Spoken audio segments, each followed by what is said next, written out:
देखिए BCom part third ABST paper second, अपना जो टॉपिक है वो है अनुपात विश्लेषण, रेशियो एनालिसिस।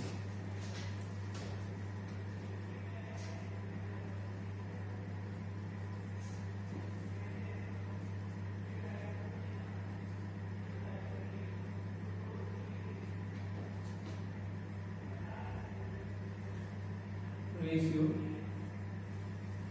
एनालिसिस, अनुपात विश्लेषण, रेशियो एनालिसिस। ठीक है, देखिए अनुपात विश्लेषण का श्री गणेश करने वाला था एलेक्जेंडर वाला। श्री गणेश किसने किया था? एलेक्जेंडर वाला ने किया था और सन 1919 में किया था, यानी कि बैंकों में चालू अनुपात की नीति के आधार पर आलोचना करने के लिए। तो देखिए अनुपात विश्लेषण का श्री गणेश, देखिए अनुपात विश्लेषण श्री गणेश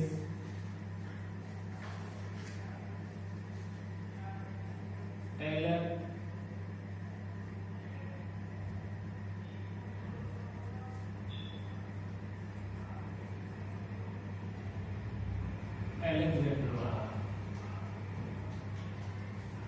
श्री गणेश किसने किया था? एलेक्जेंडर वाला, सन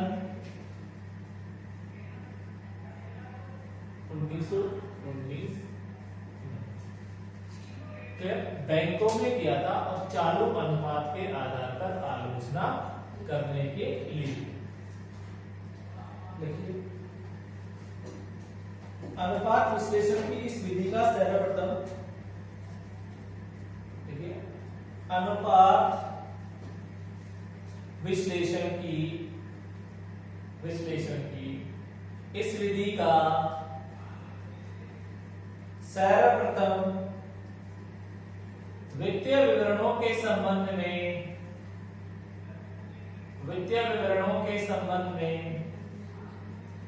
श्री गणेश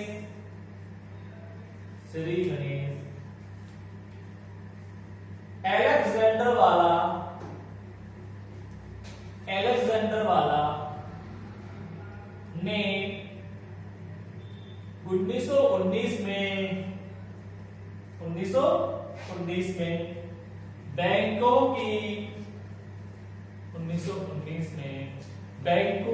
बैंकों की चालू अनुपात की नीति के आधार पर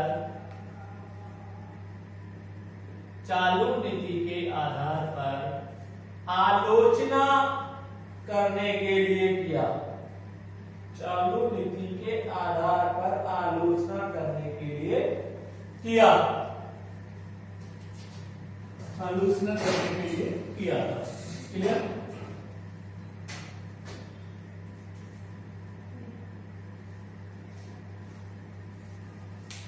किसने श्री गणेश किया था? एलेक्जेंडर वाला ने। सन कौन से में?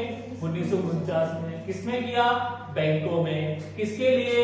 चालू अनुपात के आधार पर आलोचना करने के लिए किया। अब देखिए अनुपात विश्लेषण का अर्थ।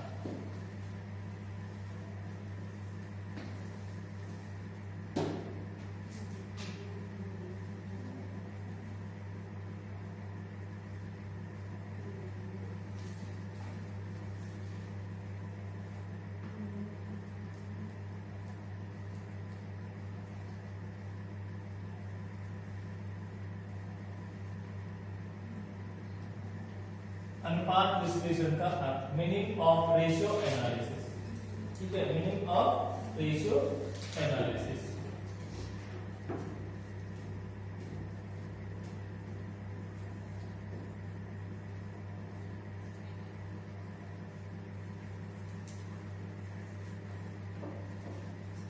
वित्तीय विवरणों की मदों, देखिए अनुपात विश्लेषण किसे कहेंगे? देखिए समझिए, जो वित्तीय विवरण होते हैं, वित्तीय विवरण दो होते हैं, एक तो चिट्टा होता है, एक आपका लाभानी विवरण होता है। तो वित्तीय विवरणों की मदों और मदों के समूह के मध्य संबंध स्थापित करने की प्रक्रिया को ही अनुपात विश्लेषण कहते हैं। क्या बताया मैंने? वित्तीय विवरणों की मदों तथा मदों के समूह के मध्य संबंध स्थापित करने की प्रक्रिया को अनुपात विश्लेषण कहते हैं। देखिए, वित्तीय विवरणों की मदों व मदों के समूह के मध्य संबंध स्थापित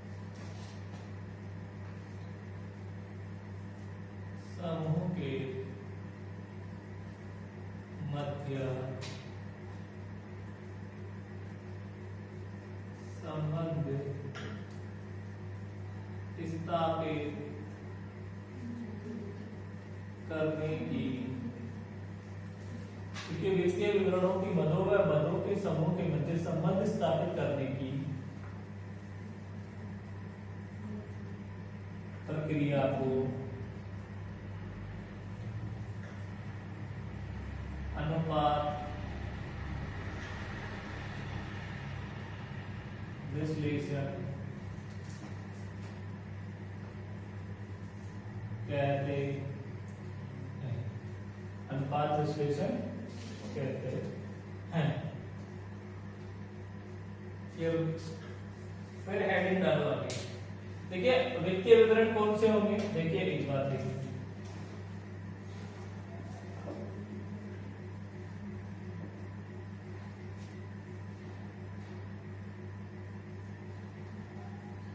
वित्तीय विवरण एक तो होता है आपका चिट्ठा,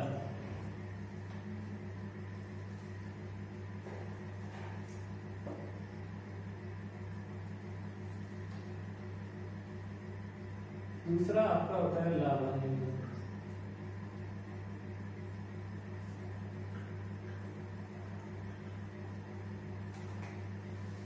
देखिए, इनकी जो भी मदें हैं, बैलेंस शीट में जो मदें आएंगी और लाभांश विवरण में जो मदें आएंगी, उनके आधार पर आप क्या कर रहे हो? संबंध स्थापित कर रहे हो, तो वही आपका क्या कहलाएगा? अनुपात विश्लेषण कहलाएगा। क्लियर होगी? जैसे आपने कहा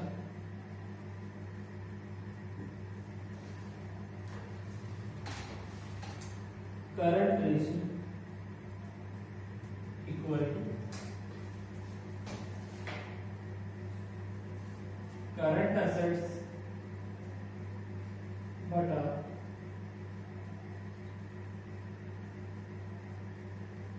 करंट लायबिलिटीज। तो आप देखिए, यहां पर बात आ रही है क्या? मदों के समूह। किसके? वित्तीय विवरणों के मदों के समूह। तो देखिए, वित्तीय विवरण तो आपका क्या हो गया?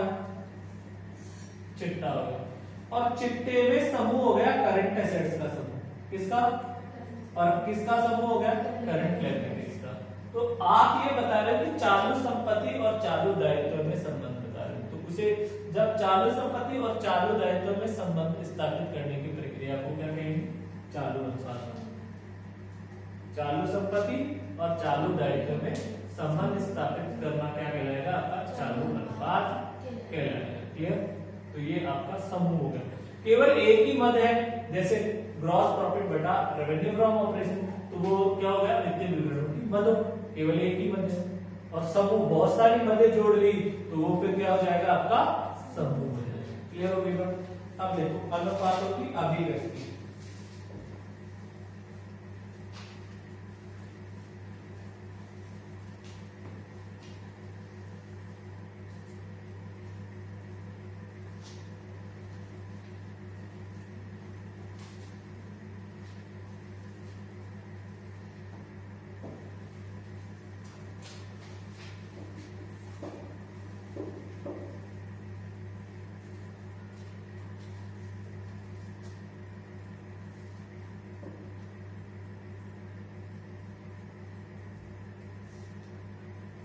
अनुपातों की अभिव्यक्ति, expression of ratio analysis of ratio.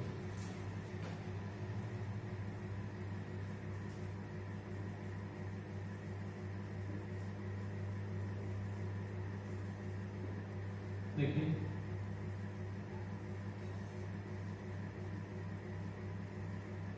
अनुपातों की अभिव्यक्ति है कि जो आप अनुपात निकालेंगे, क्या करेंगे, जो आप अनुपात निकालेंगे उनको कैसे व्यक्त करेंगे, किस प्रकार से उनको बताएंगे। तो 3 तरीके से अनुपातों की अभिव्यक्ति को बताया गया है। कितने तरीके से? 3 तरीके से।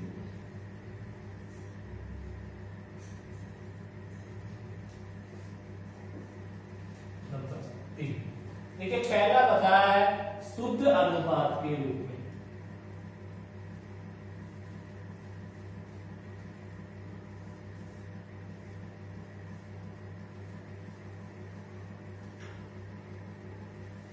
किसके अनुपात में? शुद्ध अनुपात के रूप में। दूसरा, दर या गुणे के रूप में।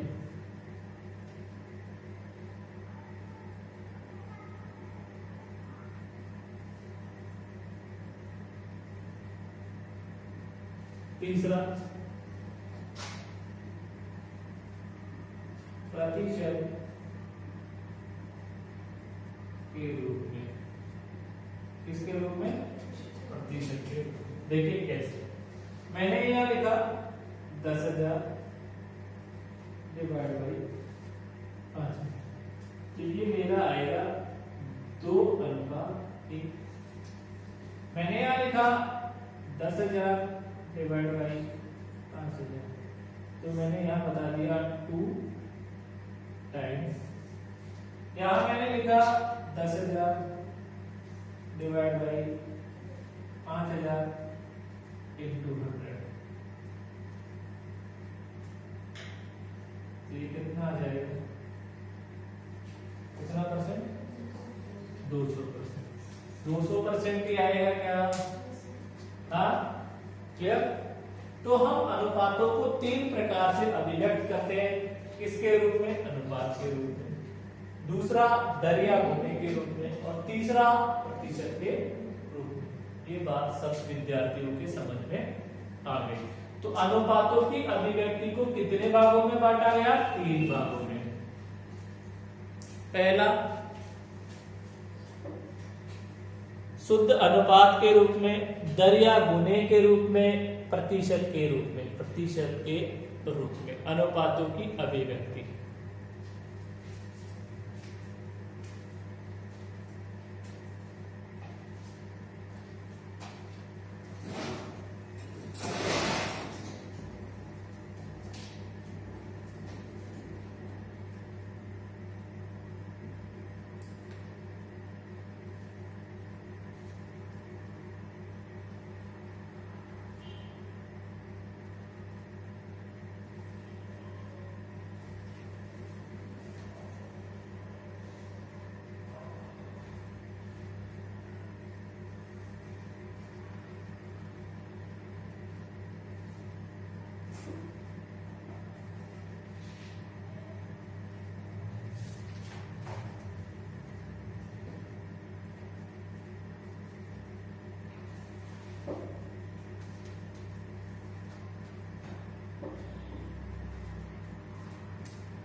आगे देखिए, अनुपातों का वर्गीकरण। अनुपातों का वर्गीकरण, classification of ratio.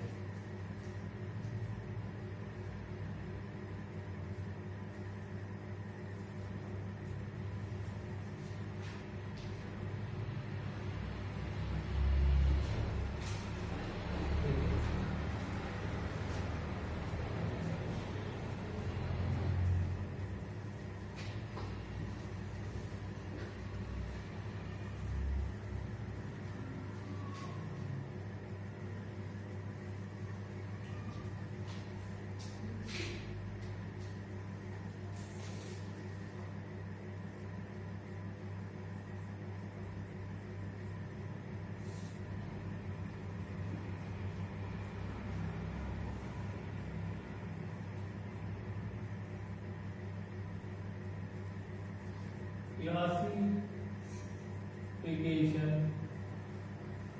Of ratios. किसका वर्गीकरण? अनुपातों का वर्गीकरण। अनुपातों के वर्गीकरण को 3 भागों में बांटा गया है। कितने भागों में बांटा गया है? 3 भागों में। पहला देखिए, अनुपातों के वर्गीकरण को कितने भागों में बांटा गया है? 3 भागों में बांटा गया है। देखिए, पहला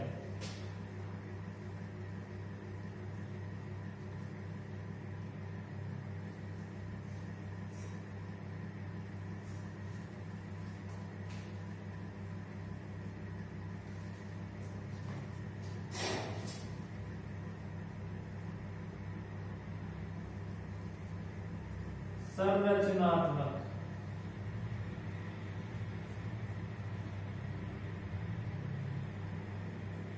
वर्गीकरण। कौन सा वर्गीकरण? संरचनात्मक, स्ट्रक्चरल क्लासिफिकेशन।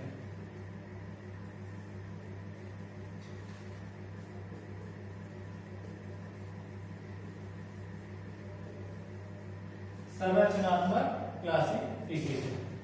देखिए, संरचनात्मक क्लासिफिकेशन है, उसको भी 3 भागों में बांटा गया है।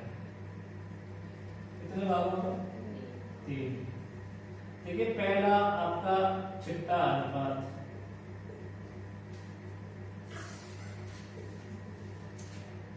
Balance sheet ratio.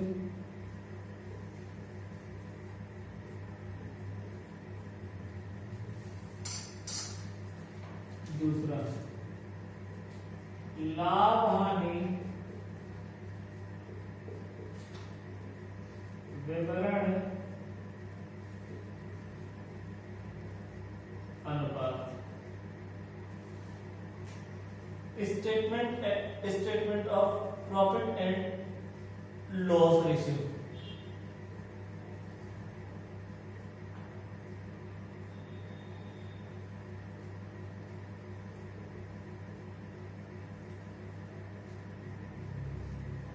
तीसरा आपका था अंतर विवरण अनुपात। कंबाइंड रेशियो भी इसे बोल सकते हैं, अंतर विवरण अनुपात। अंतर विवरण अनुपात, कंबाइंड रेशियो। ठीक है,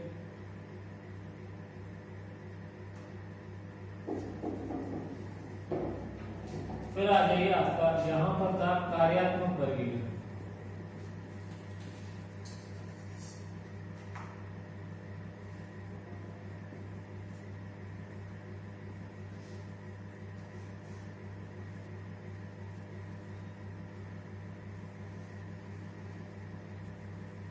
फंक्शनल क्लासिफिकेशन।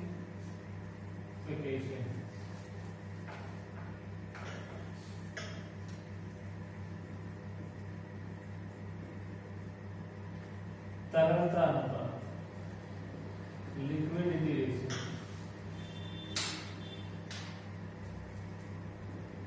लाभदायकता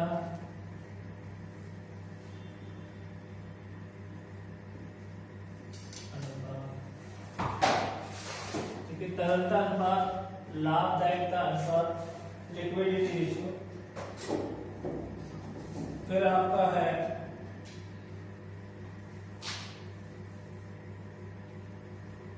क्रियाशीलता या कार्य कुशलता अनुपात। फिर उत्तोलन या पूंजी संरचना अनुपात। उत्तोलन या पूंजी संरचना अनुपात। और फिर है विनियोग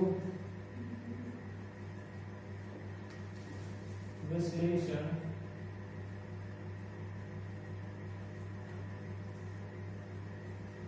अनुपात। इन्वेस्टमेंट एनालिसिस, और ये आपका था महत्व के आधार पर।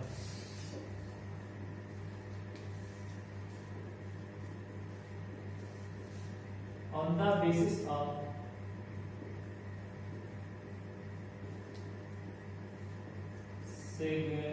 significance,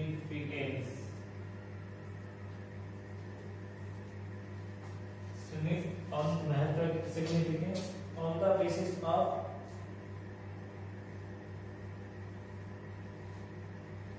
या आप कह सकते हो क्लासिफिकेशन बाय, महत्व के आधार पर क्लासिफिकेशन बाय सिग्निफिकेंस,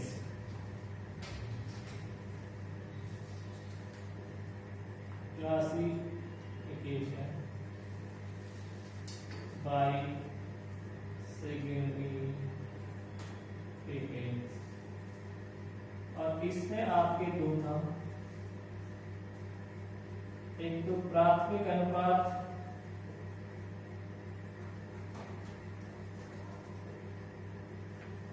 और दूसरा आपका था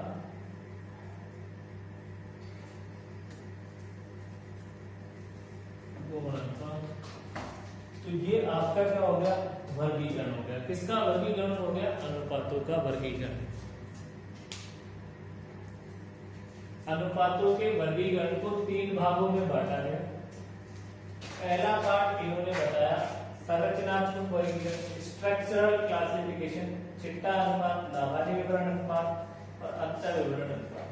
फिर कार्यात्मक वर्गीकरण, फंक्शनल क्लासिफिकेशन में तरलता अनुपात, लाभदायकता अनुपात, क्रिया या कार्य की गुणवत्ता अनुपात, उत्तोलक या प्रतिशत अनुपात, विनियोग विश्लेषण अनुपात, महत्व के आधार पर क्लासिफिकेशन बाय सिग्निफिकेंस, प्राथमिक अनुपात और गौण अनुपात। प्राथमिक अनुपात और गौण अनुपात तीन भागों, ये दो भागों में, ये पांच भागों में, ये तीन भागों में। अब यहाँ पर देखिए पहला कौन सा है, चिट्टा अनुपात। चिट्टा अनुपात किसे कहेंगे, ऐसे अनुपात जो चिट्टे की सहायता से ज्ञात किए जाते हैं चिट्टा अनुपात कहलाते हैं। देखिए किसके आधार पर कैलकुलेट किए जाएंगे, चिट्टा। और एग्जांपल ले सकते हो आप, जैसे आपका चालू अनुपात, तरल अनुपात, पूर्ण तरलता अनुपात। ठीक है, क्लियर। फिर आपका आता है लाभानी विवरण अनुपात। ऐसे अनुपात जो लाभानी विवरण के से ज्ञात किए जाते हैं, लाभानी विवरण से ज्ञात किए जाते हैं, लाभानी विवरण अनुपात कहलाते हैं। जैसे सकल लाभ अनुपात, शुद्ध लाभ अनुपात, परिचालन अनुपात, परिचालन लाभ अनुपात। क्लियर। और आपका लास्ट है अंतर विवरण अनुपात, inter statement ratio, inter statement ratio, inter statement ratio. इसे संयुक्त अनुपात के नाम से भी जाना जाता है। कौन से अनुपात के नाम से, संयुक्त अनुपात के नाम से भी जाना जाता है। अर्थात ऐसे अनुपात जो चिट्टे और लाभानी विवरण, चिट्टा और लाभानी, आपकी बैलेंस शीट और स्टेटमेंट ऑफ पीएल दोनों की मदों के आधार पर ज्ञात किए जाते हैं, वो आपके क्या कहलाते हैं, अंतर विवरण अनुपात कहलाते हैं। जैसे return on capital employed, return on investment, return on share holder fund, return on equity share holder fund, return on total asset. कहने का मतलब एक मत तो किसकी आएगी, पीएल की, स्टेटमेंट ऑफ पीएल की, और दूसरी मत किसकी आएगी आपकी, दूसरी मत किसकी आएगी, लाभानी विवरण। क्लियर। तो आपका ये क्लियर हो जाएगा क्या,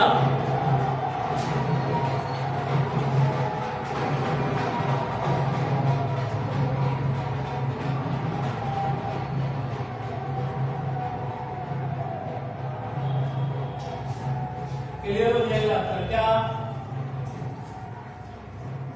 क्या क्लियर होगा, अंतर विवरण अनुपात।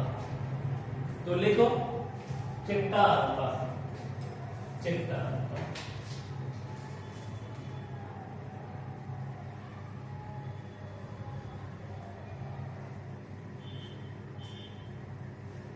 ऐसे अनुपात ऐसे अनुपात जो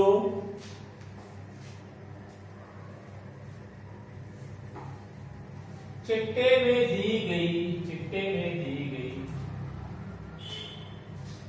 मदों के आधार पर, चिट्टे में दी गई मदों के आधार पर ज्ञात किए जाते हैं, चिट्टा अनुपात कहलाते हैं। चिट्टा अनुपात कहलाते हैं। नेक्स्ट, जैसे इसमें उदाहरण भी लिख लो, जैसे चालू अनुपात, दूसरा तरल अनुपात, तीसरा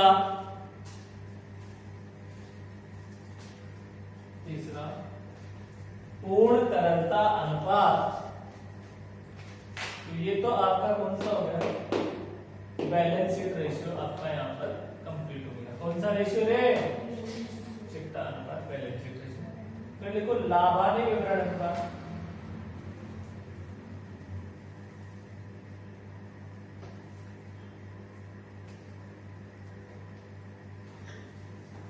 ऐसे अनुपात जो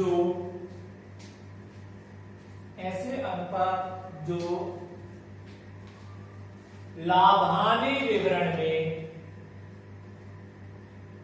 दी गई मदों के आधार पर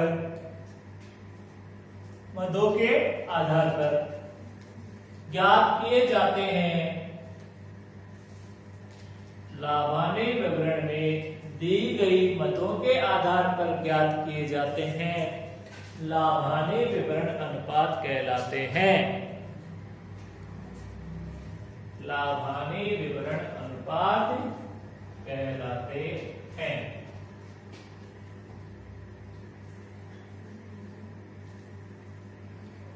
जैसे सकल लाभ अनुपात,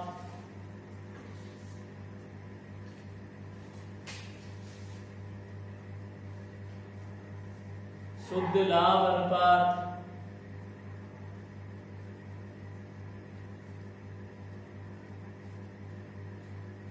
सकल लाभ अनुपात, शुद्ध लाभ अनुपात, फिर आपका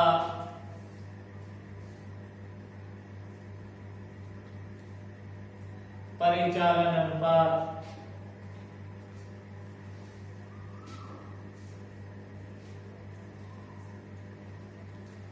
परिचालन लाभ अनुपात,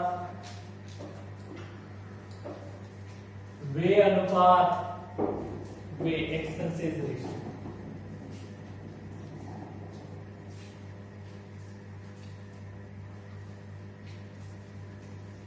देखो पूरा एग्जाम्पल देखो, मैं यहां बता रहा हूं आपको, देखो ग्रोस प्रॉफिट रेशियो, इसका सूत्र होता है, ये हम मल्टीप्लाई तो 100 से होगा और ऊपर आ जाएगा आपका क्या, ग्रोस प्रॉफिट, और बटे में आ जाएगी रेवेन्यू फ्रॉम ऑपरेशन, बोले तो सेल। ठीक है, तो ये मद भी किसकी है, लाभांश विवरण की, और ये मद भी किसकी है, लाभांश विवरण की। अतः इस अनुपात को हम क्या कहेंगे, लाभांश विवरण अनुपात कहेंगे। दोनों ही मद किसे ली जा रही है, स्टेटमेंट ऑफ P&L से ली जा रही है, लाभांश विवरण से ली जा रही है। अतः इसे कहेंगे हम लाभांश विवरण अनुपात। आगे क्या नहीं समझ में। अब तीसरा आपका लिखो अंतर विवरण अनुपात। अंतर विवरण अनुपात, ऐसे अनुपात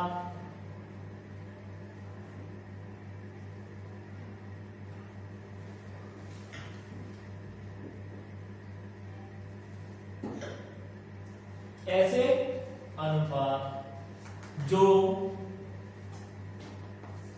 चिट्टे व लाभानी विवरण में, चिट्टे व लाभानी विवरण में दी गई मदों के आधार पर ज्ञात किए जाते हैं, ज्ञात किए जाते हैं। क्या किए जाते हैं? ज्ञात किए जाते हैं। तो उन्हें अंतः विवरण अनुपात कहते हैं। तो उन्हें अंतः विवरण अनुपात कहते हैं। जैसे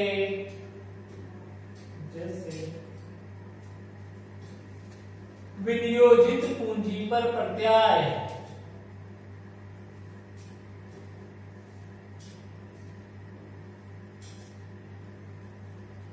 स्वामित्व कोषों पर प्रत्याय,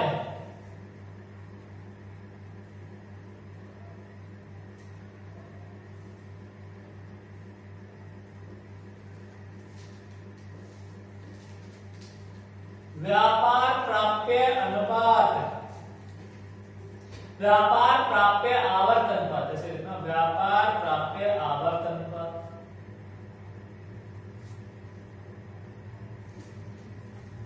व्यापार देय आवर्त अनुपात,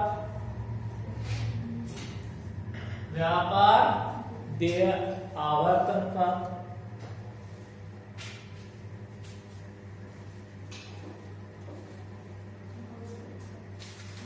और आपका लास्ट में जो कार्यशील पूंजी आवर्त अनुपात।